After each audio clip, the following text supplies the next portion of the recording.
Good morning, everyone. I am trying to be okay, so there is more light here. So I woke up this morning after raining since 4 in the morning. I believe it rained probably no more than 1 hour.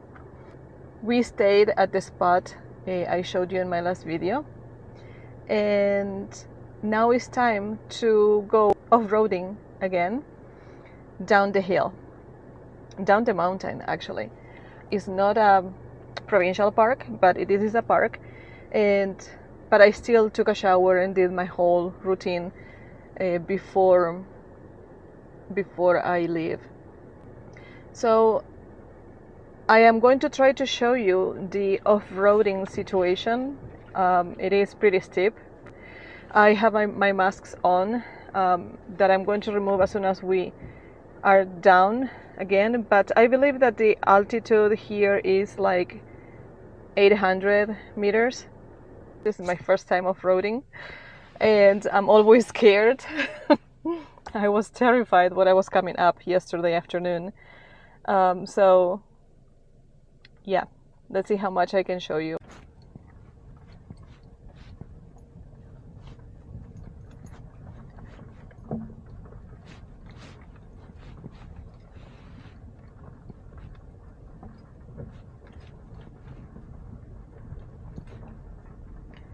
Right here, we are going to start with this, I think it's the steepest part of the road. And this is where I said, okay, I'm not going farther, I'm going to stay here. But see that? It is very steep. Alhamdulillah. And there is a little bit of condensation still on the windshield.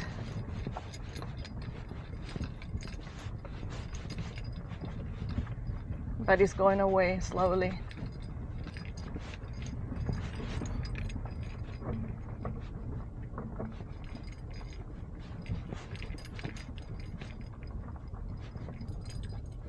I can't help but leaning forward while I'm doing this off-roading. I don't know if it's natural to everyone, but and let me tell you, if I had a 4x4, I wouldn't care. I love off-roading because it's where you find the peaceful spots. Oh my.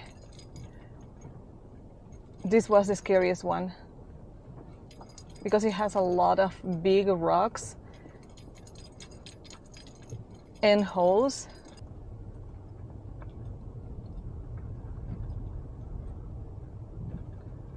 And this is the perfect time to go down because there is no traffic.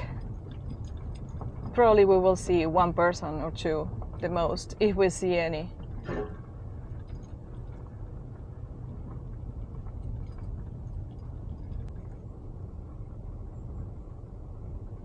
Another thing about wild camping is that you always wake up with the sound of the birds.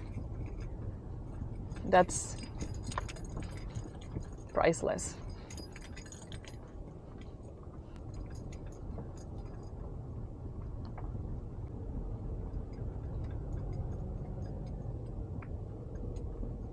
This is a spot I was going to park yesterday night,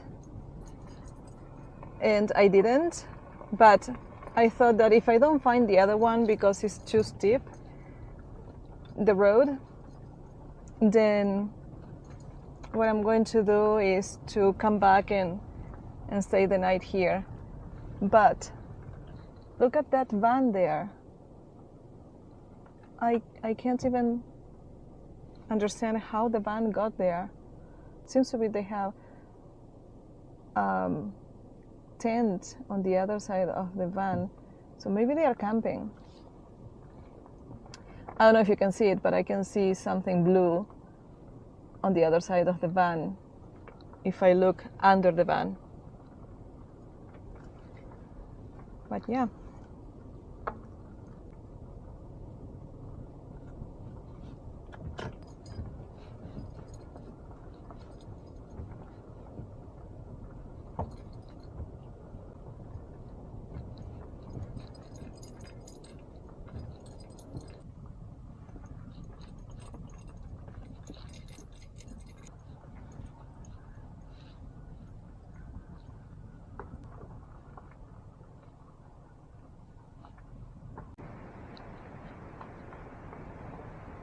There is a river running below. That's the beautiful noise that we are hearing right now. And we are in our last stretch. Alhamdulillah. I don't know if you can see the river.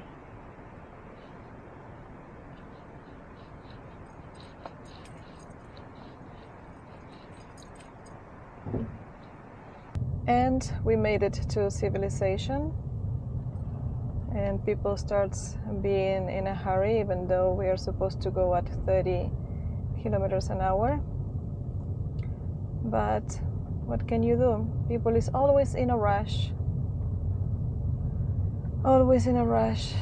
The best way for you not to be in a rush is to leave earlier if you need to be somewhere.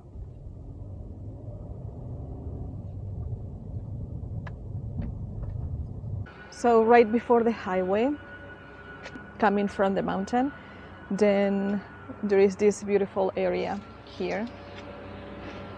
And I'm parking so I can finish my facial and we can go for a coffee, inshallah. I finished with my facial, and now I'm heading to the village to see if we can get a good coffee with a good sandwich. And it is 6 degrees outside. I can't believe I took a shower with cold water at 6 degrees Celsius. Although I know that the tent, the stand-up shower tent, it is really good at keeping you warm inside. So I think that is what is helping for me to be able to take the showers. Aside from the fact that it seems to be that I'm getting used to the cold water, which is good. Cold water is good. It is healthy. So let's get that breakfast. So here we are working on some editing for my next video, so I'm not rushing and I can post it on time as I did this time. Honestly, this coffee shop, I'll check right now. This is Camp Lifestyle and Coffee Co. The coffee is delicious, and the sandwiches, and I had the vegetarian burrito and it's amazing. I feel like I'm set for the day. They give you even the sauce and the sour cream. Beautiful place for you to come, and the music is good and the ambience is amazing. We are going to go for a quick walk here in Whistler, where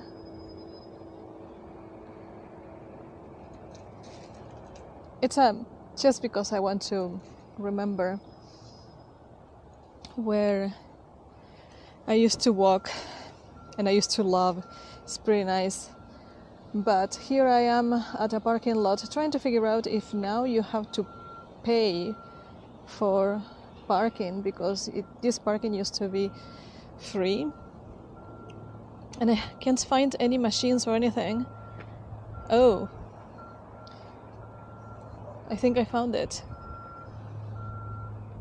And my lot is... I don't even know the number of my lot. This is so confusing. Anyway, we're going for a walk.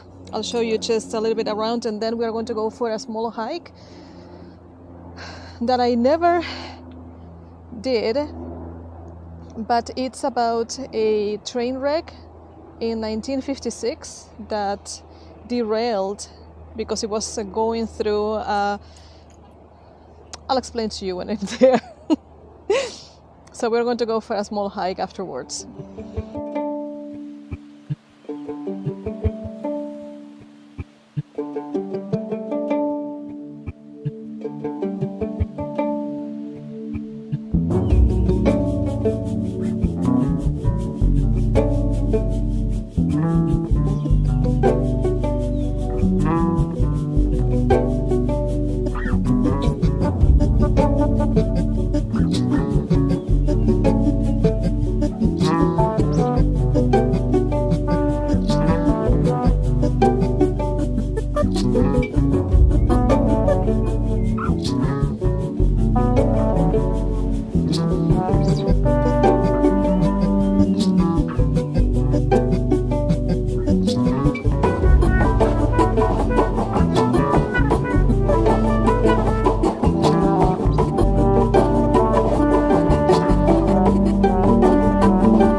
creek I used to come to on my days off is so peaceful.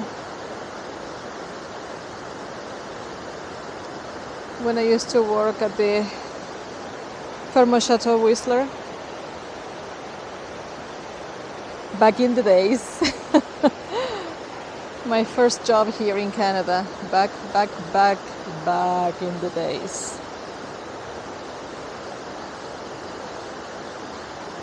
I just love it. I don't know if you realize I always look for the water and trees and nature.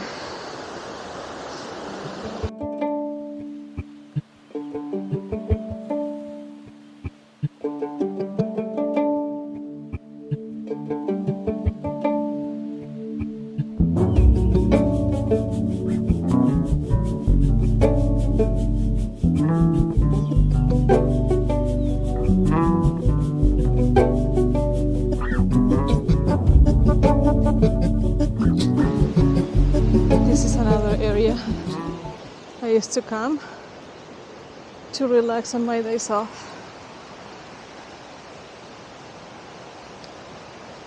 Beautiful park.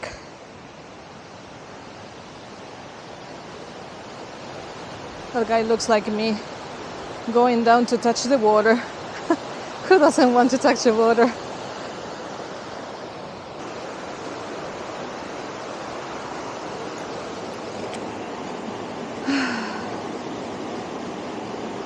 You definitely can stay here for hours.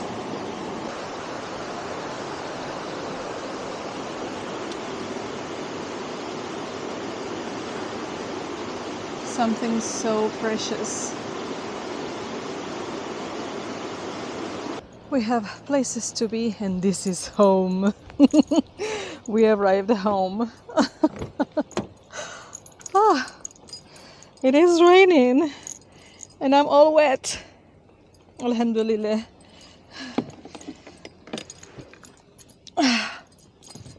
So here's where we're going, to the train wreck. It is raining and I'm just hoping that the rain stops, as it did a minute ago, and then the moment I parked the car, it started raining again. So let's hope for the best. Okay. I didn't bring my bear spray, but again, let's hope for the best. They shouldn't be out with the rain. They should be sleeping. This is a beautiful and also kind of creepy trail at the same time. I don't know why. Maybe because it's raining.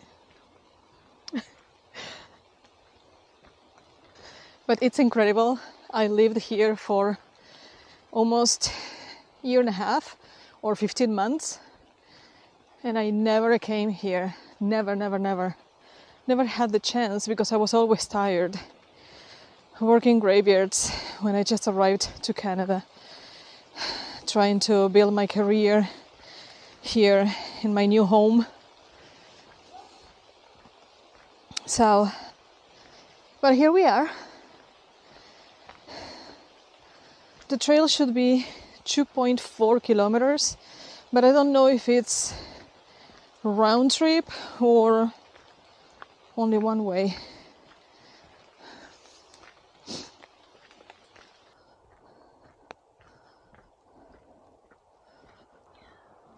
Hello.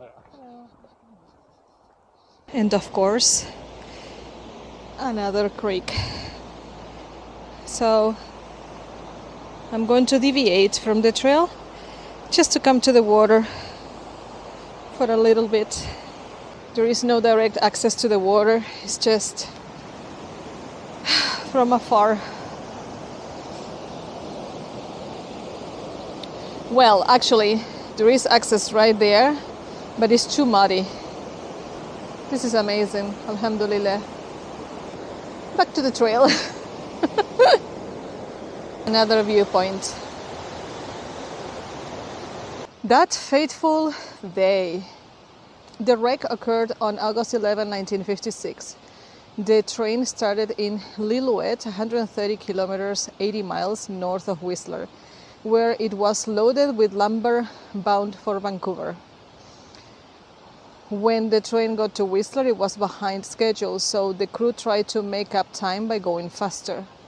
Going off the rails, with the train going more than twice the speed limit, the wreck happened on a narrow stretch of track that had been cut through rock with a sharp curve at the end. On the curve, one of the engines jumped on the track and came to a stop. 12 boxcars derailed and some were wedged into the narrow passage, blocking the track for days. You should never go against the rules. This is what happens when you do so. At the time of the wreck, this rail line was the only direct way to move natural resources and people between Squamish and Lillooet, and everywhere in between. Everyone depended on the train, and any delays were a big problem. So after that, then who knows for how long until everything was fixed. Everything was pretty much stopped, I can imagine. And this is the bridge, suspension bridge to the train.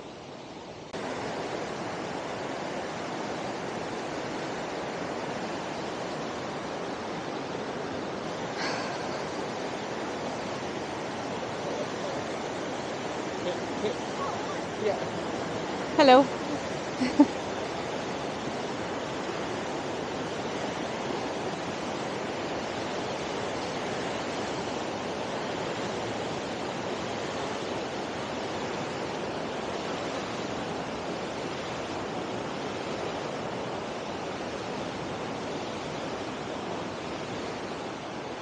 Oh, you can get dizzy if you're not careful while going on this bridge.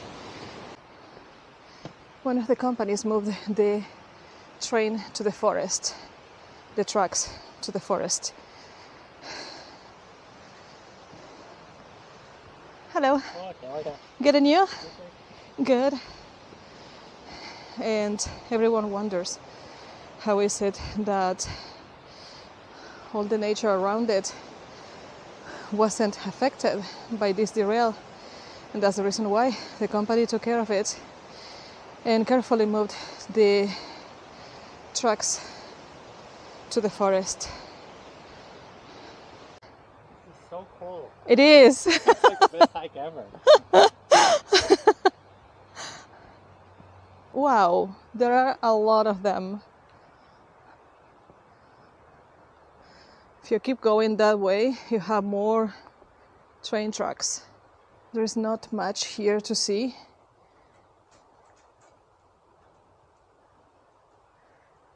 Of course, it's rusty and all broken. Scary. I am not going in.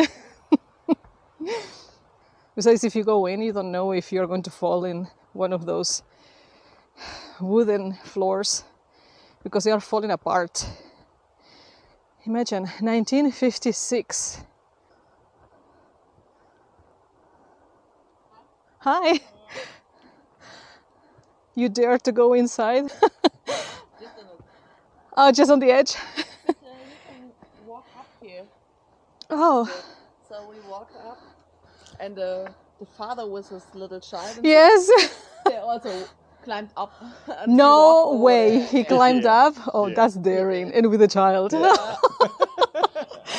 Yeah, we saw him on the last one, on the last train. And he Oh, was sitting there like making lunch break with his child. that's cute. Oh. Is it more far away or is it? Oh yes, you have that one, and I think that you have a couple more that way. Oh, okay. Should be 6 or 7. Oh wow. Cool. Yes, Okay. Is it worth it, the next one? Or? I think it's the same. Yeah. Did you come this way or Yeah, we did? came from there. Oh, okay, I came from there. But I think it's going to be pretty much the same. Thank you.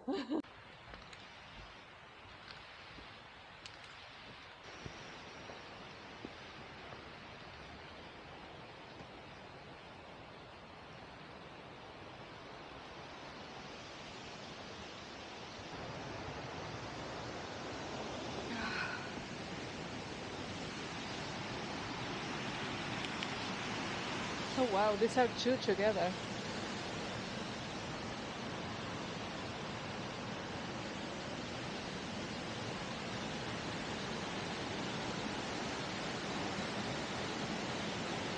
And this is the fifth. We are going to see 5 of them is enough for me. This one doesn't have even a floor anymore. The floor is gone.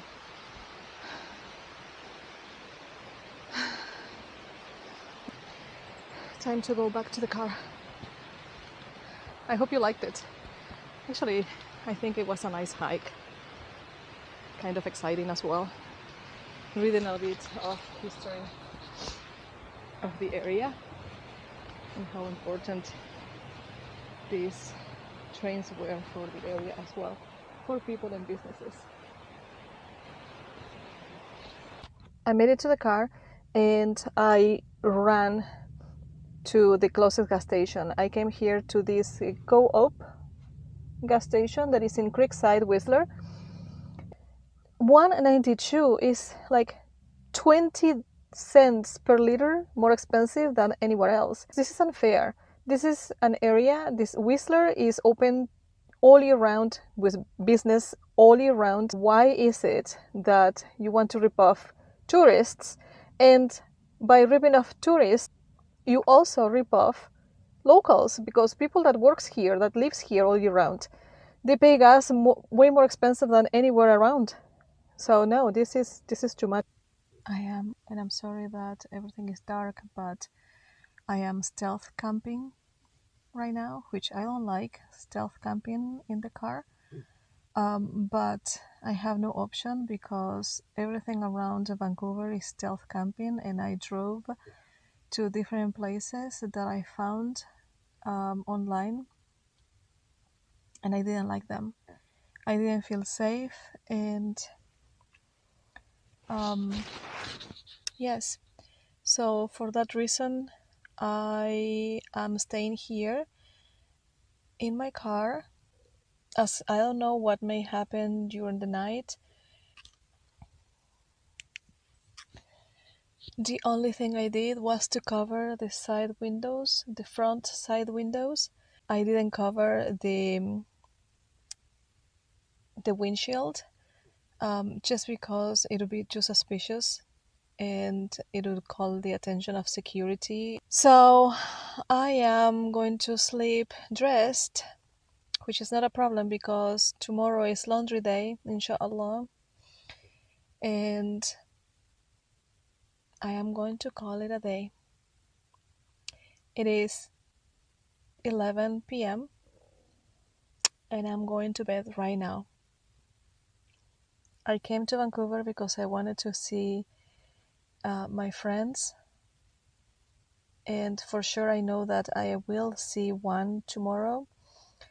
I don't know if the other one is going to be available, and another one is on a trip. So one for sure I'm going to see, and then I think I'm leaving tomorrow. So I don't know how the image of this part of the vlog is going to look like, because it's pretty dark. But yeah, good night.